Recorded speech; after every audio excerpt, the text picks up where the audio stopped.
ছবিটি শেডিং এর কাজ করার জন্য আমি প্রথমে এখানে 2B পেন্সিল ব্যবহার করছি এবং হালকা হালকা করে ঘষে ফার্স্ট লেয়ারটিকে আমি এইভাবে করে নিলাম। তারপর এটার উপরে আমি ব্লেন্ডিং এর কাজ করে নিচ্ছি। দেখো, ব্লেন্ডিং করার সময় আমি এখানে মেকআপ ব্রাশ ইউজ করছি। এছাড়াও মেকআপ ব্রাশ ছাড়াও তোমরা চাইলে এইরকম পেপার দিয়েও ব্লেন্ডিং এর কাজ করতে পারো, যেমনটি আমি তোমাদেরকে এখানে দেখিয়েছি।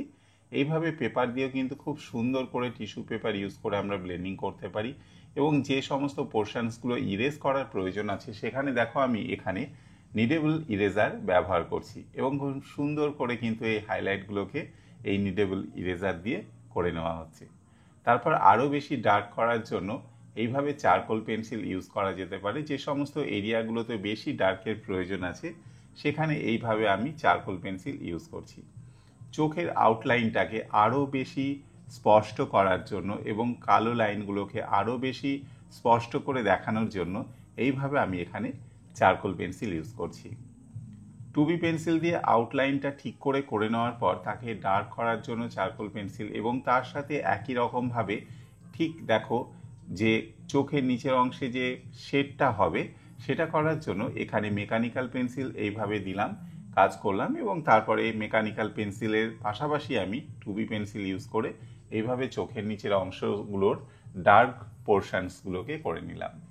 নাকের আউটলাইনের পোর্শনটাকে ঠিক করে নিচ্ছি এবং নাকের আউটলাইনের আশেপাশের অংশটাকে ডার্ক করে নিলাম।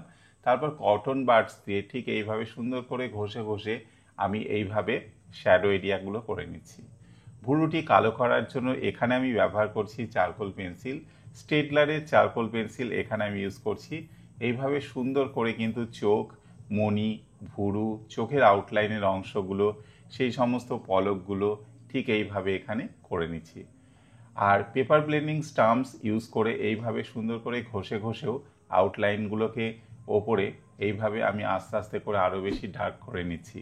তাতে চোখের যে হাইলাইট এরিয়াগুলো রয়েছে এবং চোখের যে শ্যাডো এরিয়াগুলো রয়েছে সেগুলো সুন্দরভাবে ফুটে উঠেছে। মুখের হাসি এবং দাঁতের পোর্শন, ঠোঁট, সেই পোর্শনসগুলোকে আরও বেশি সুন্দর করার জন্য একই রকমভাবে স্টেডলারের চারকোল পেন্সিল এখানে ইউজ করা হচ্ছে এবং ঠোঁটের আউটলাইনটাকে এইভাবে আরেকটু আমি ডার্ক করে নিচ্ছি, জাস্ট এইভাবে। তারপর পেপার ব্লেন্ডিং স্টাম্পস ইউজ করে সুন্দর করে এইভাবে আস্তে আস্তে করে হালকা হালকা করে ঘষে ঘষে আমি এই সমস্ত শ্যাডো এরিয়াগুলোকে ঠিক করে নিচ্ছি। ঠোঁটের উপরি পোর্শনটাকে ঠিক করার জন্য এখানে 2B পেন্সিল আমি ইউজ করছি। অবশ্যই গ্রাফাইট পেন্সিল এখানে ইউজ করা হচ্ছে যাতে শ্যাডোটাকে আরও বেশি সুন্দর করে এখানে ফুটিয়ে তোলা হয়। ঠোঁটের পোর্শনগুলো ওপরের ঠোঁটের অংশ, নিচের ঠোঁটের অংশ এইভাবে করে নেওয়া হলো। গলার নিচের অংশে শ্যাডো এরিয়াটা করার জন্য 2B পেন্সিল, তার সাথে পেপার ব্লেন্ডিং স্টাম্পস এগুলো ইউজ করে আমি এখানে করে নিচ্ছি।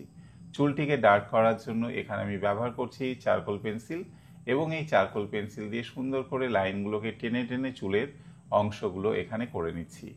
তো পুরো মাথায় যে চুলটা রয়েছে তাকে এইভাবেই আমি করে নেব চারকোল পেন্সিল দিয়ে এবং আস্তে আস্তে করে এটার ওপরে আমি ব্লেন্ডিংয়ের কাজও করে নেব চুলের আউটলাইনগুলোকে ঠিক করে নেওয়ার জন্য। দেখো, যে আউটলাইনটা করা হয়েছিল তার উপরে কিন্তু হালকা হালকা করে প্রথমে আমি চারকোল পেন্সিল অ্যাপ্লাই করছি এবং এইভাবে মেকআপ ব্রাশ দিয়ে আমি ব্লেন্ডিংটা করে নিচ্ছি। তো ব্লেন্ডিং করার জন্য এখানে যে সমস্ত মেথডসগুলো আমি তোমাদের সাথে আলোচনা করছি আর কি, সেটা যেমন এখানে দেখতে পাচ্ছ আর কি তোমরা, মেকআপ ব্রাশ আমি ইউজ করছি, পাশাপাশিভাবে পেপার ব্লেন্ডিং স্টাম্পস ইউজ করা যেতে পারে ব্লেন্ডিংয়ের কাজ করার জন্য এবং টিস্যু পেপারও ইউজ করা যেতে পারে, কটন বাডস ইউজ করা যেতে পারে ব্লেন্ডিংয়ের কাজ করার জন্য। চুলের এরিয়াটাকে আস্তে আস্তে করে নিতে হবে। এটা করতে অবশ্যই একটি সময় লাগবে। তো বেশিরভাগ পোর্শানে আমি একটু ফাস্ট ফরওয়ার্ড করে নিয়েছি আর কি দেখানোর জন্য। লাইনগুলোকে দেখো এইভাবে হালকা হালকা করে স্টেপ বাই স্টেপ তো করা হয়েছিল এই প্রথমে আউটলাইনটা, তার উপরেই এইভাবে ব্লেন্ডিং এবং তার সাথে চারকোল পেন্সিল এই দুটির কম্বিনেশনস একসাথে ব্যবহার করা হচ্ছে যাতে ছবিটিকে আরও বেশি রিয়েলিস্টিক করা যায়, সেই চেষ্টা আমি এখানে করছি। তো মোটামুটিভাবে এখানে চুলের এরিয়াটা, কানের পোর্শনটা, কানের যে দুল রয়েছে সেই সমস্ত এরিয়াগুলোকে এইভাবে ঠিক করে নিচ্ছি। তো এখানে চুলটাকে যেভাবে রয়েছে এলোমেলোভাবেই ধরো এবং ওপরে যে সিঙ্গেল লাইনগুলো রয়েছে সেগুলোকে আমি এইভাবে একটু করে নিলাম। ঠোঁটের নিচের অংশে হাইলাইটটাকে দেখানোর জন্য একই রকমভাবে আমি শ্যাডো এবং তার সাথে charcoal pencil, paper blending stamps এগুলো ইউজ করছি। মোটামুটি আজকের ড্রয়িংটি এই পর্যন্তই। দেখা হচ্ছে তোমাদের সাথে নেক্সট পর্বে।